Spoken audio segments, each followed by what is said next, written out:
Want to report bugs on Talkie AI? Then you're on the right video. Today I'll be showing you the step-by-step process on how you can easily report on Talkie AI. First thing first, head over to your application Talkie AI Lab. Enter your login credentials and make sure you are logged in. Once you are logged into your account, head over to your profile. Now click on the settings icon at the top right corner. Scroll all the way down to the bottom of the screen.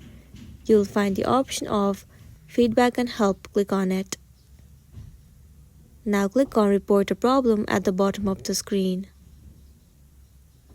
You have to select Bug Reporting right over here, and then fill all of this information, relevant screenshots, problem occurred time, Talkie ID, and also add the description.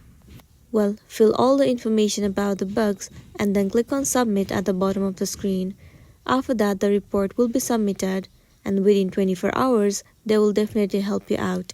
So that's the end of the video. If this video really helped you, give it a like and check out our next tutorial. Thank you.